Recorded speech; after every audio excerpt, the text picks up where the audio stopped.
প্রতিটি মুহূর্তে শাসক দল থেকে বিরোধী দল প্রচারে ব্যস্ত। এদিন আবারও দেখা গেল পূর্ব মেদিনীপুরের তমলুক লোকসভা কেন্দ্রের বিজেপি প্রার্থী অভিজিৎ গঙ্গোপাধ্যায়কে তমলুক এলাকায় প্রচার করতে। এদিন প্রথমে রাধাবল্লভপুর বাস স্ট্যান্ড থেকে প্রচার শুরু করলেন তিনি এবং জনসংযোগের মধ্যে দিয়ে প্রচার শুরু করলেন তিনি। এরপর একটি হনুমান মন্দিরে পুজো দেন। এরপর বেশ কয়েকটি কর্মসূচি রয়েছেন তমলুক ব্লক এলাকায়, আর সেই কিন্তু ছবি আমরা চ্যানেল 24 নামের পর্দায় দেখাচ্ছি। ব্যুরো রিপোর্ট, চ্যানেল 24 নাও, সত্য কথা সবার আগে।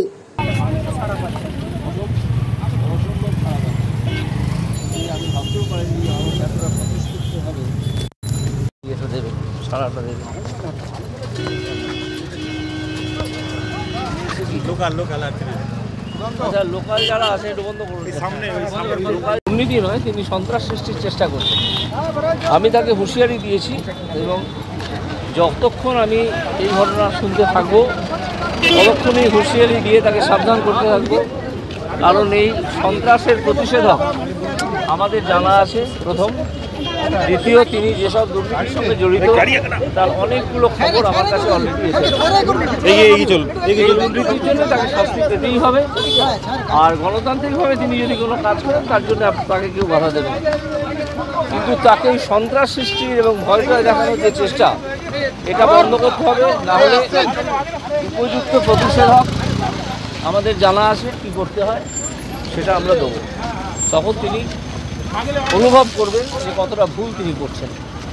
সুকুমারবাবু পাল্টা বলেছেন যে আপনি যেসব মন্তব্য করেছেন আপনাকে শুভেচ্ছা জানিয়েছেন। ঠিক আছে, আমারও পাল্টা শুভেচ্ছা জানানো রইল। তৃণমূল এবং সিপিএম যৌথভাবে বলছে যে আপনি যেভাবে প্রচার করছেন বা বিভিন্ন মত প্রকাশ করছেন তাতে কিন্তু ঔদ্ধত্যের একটা কখনোই না। এটা ওনারা আর কিছু বলতে পারছেন না আমার বিরুদ্ধে। আমি আদৌ কোনো ঔদ্ধত্য প্রকাশ করছি না। ঔদ্ধত্য প্রকাশ করার জায়গাটা কোথায় এখানে? আপনার বিরুদ্ধে তৃণমূলের যিনি দাঁড়িয়েছেন উনি বারবার বলছেন উনি চাকরি খেয়েছেন। ওনাকে বলে দেওয়া দরকার, তিনি কিছুই জানেন না এই বিষয়টা, হয়তো সেই জন্য এরকমভাবে বলছেন। ওনারা যোগ্য প্রার্থীদের চাকরি দেননি। যোগ্য প্রার্থীদের চাকরি না দিয়ে অযোগ্য প্রার্থীদের কাছে টাকা নিয়ে সেই চাকরিটা বেচেছেন। যাদের কাছ থেকে তারা টাকা নিয়েছেন তাদের টাকা নিয়ে চাকরি বেচেছেন, তাদের প্রতি এইসব লোকেদের দরদ বেশি। কিন্তু যে যোগ্য প্রার্থীরা রাস্তায় বসে আছে, যে যোগ্য প্রার্থীরা রাস্তায় ঘুরছে, তাদের প্রতি এদের কোনো দরদ নেই। তারা তো টাকা দেয়নি। যারা টাকা দিয়েছে তাদের বাঁচাতে হবে।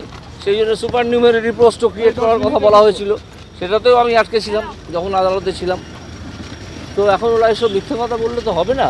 যখনই মিথ্যে কথা বলবে আমার কানে এলেই আমি সেটা কাউন্টার করে বুঝিয়ে দেবো যে এনারা যারা পয়সা দিয়ে চাকরি কিনেছিল, অযোগ্য প্রার্থী, তাদের প্রাণপণে চেষ্টা করছেন রক্ষা করার।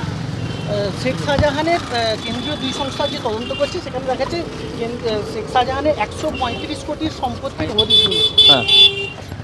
হ্যাঁ মিলেছে, তো শুনলাম, আমি কাগজে পড়েছি, ওটা মিলেছে।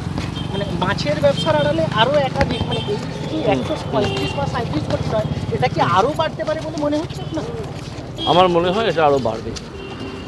এটা শুধু একটা হিমশৈলের চূড়া মাত্র, এটা আরও বাড়বে।